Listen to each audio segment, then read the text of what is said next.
Hello friends, स्वागत है आप सभी का study arts with me YouTube channel पर। आज का हमारा टॉपिक अशोक का धर्म है। ये टॉपिक हिस्ट्री सब्सिडियरी और हिस्ट्री ऑनर्स पेपर 1 में पूछा जाता है। तो चलिए देखते हैं। पहले हम अशोक की जीवनी लिखेंगे। आप देख सकते हैं अशोक की जीवनी में बिंदुसार की मृत्यु के पश्चात उसका पुत्र शासक बना। अशोक का शासनकाल भारतीय इतिहास का अत्यंत गौरवमयी काल था, क्योंकि उस समय में अशोक ने अपनी साधारण क्षमताओं से भारत को सर्वोन्मुखी उन्नति प्रदान की। इसी तरह हम फिर आगे बढ़ेंगे तो अशोक के धर्म के बारे में लिखेंगे थोड़ा सा। H.G. वेल्स ने अशोक को विश्व का महानतम शासक कहा है, किंतु उसकी महानता उसके साम्राज्य के भौगोलिक विस्तार के कारण नहीं थी। उसकी अपनी नैतिक महानता व उन सिद्धांतों के कारण प्रसिद्ध है जो कि उसके युग से बहुत आगे की थी। फिर यहाँ अशोक का धर्म क्या है, यह एक जटिल प्रश्न है। अपने द्वितीय स्तंभ लेख में अशोक स्वयं ही पूछता है कि क्यों चू धम्मे, धर्म क्या है। इसका उत्तर देते हुए कहता है कि अब आसिन्वे बहु कथाने दया दाने सच्चे साचे। फिर अब आसिन्वे दुष्कार्यों से बचना, बहु कथाने बहु कल्याण, दया करुणा, दाने उदारता, सच्चे सत्यता, साच्य पवित्रता। इसका मीनिंग दिया हुआ है। फिर हम आगे बढ़ेंगे तो अशोक के धर्म के 2 पहलू हैं। प्रथम के अंतर्गत वे निर्देश है जिनका पालन किया जाना चाहिए, जिसे व्यवहारिक रूप कहते हैं, तथा दूसरे पहलू में वे निर्देश है जिनका परित्याग करना चाहिए, उसे निषेधात्मक रूप कहते हैं। तो व्यवहारिक रूप में आप लोग देख सकते हैं कि ये पॉइंट्स आप लोग लिख लीजिए। और फिर उसके बाद धम्म मंगल, धम्म दान, धम्म विजय।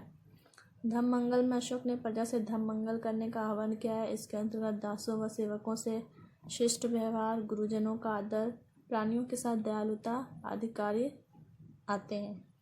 धम्म दान के अंतर्गत भी 11वें शिलालेख में अशोक ने सामान्य दान व धम्म दान का अंतर प्रस्तुत किया है। इसका अर्थ किसी को धर्म के विषय में बताना, धर्म में भाग लेना तथा धर्म से संबंधित संबंध स्थापित करना है।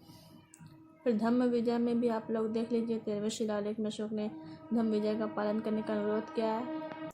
उसी प्रकार हम आगे देखेंगे तो सहिष्णुता, अहिंसा। सहिष्णुता में अपने 12वें शिलालेख में अशोक ने अन्य धर्मों के प्रति सहिष्णुता का व्यवहार करना बताया है तथा अन्य धर्मों की उन्नति की कामना की है। अहिंसा में देखेंगे, अहिंसा का पालन करना भी नितांत आवश्यक है। अशोक ने अहिंसा पर अत्यधिक बल दिया व उसका प्रचार किया। फिर हम निषेधात्मक पहलू को देखते हैं। निषेधात्मक पहलू में भी चंडी, निठुल्य, क्रोध, माने, ईर्ष्या, इसका मीनिंग दिया हुआ है, आप लोग देख लीजिए।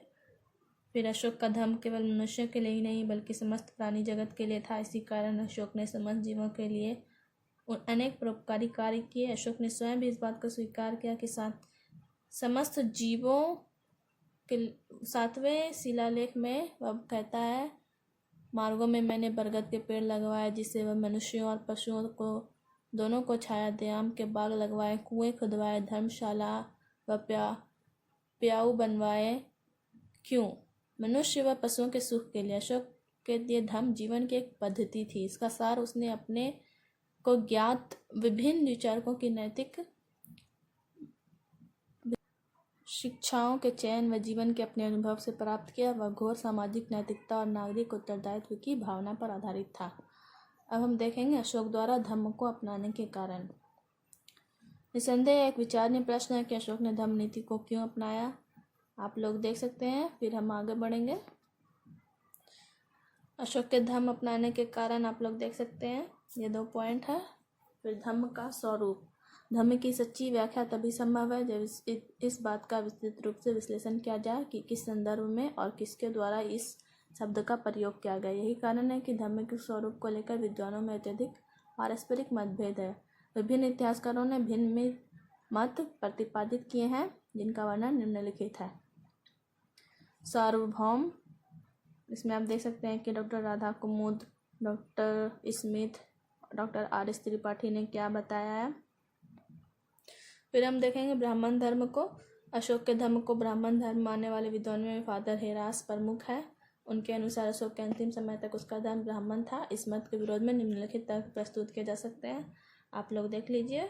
गार्गी संहिता में क्या लिखा है।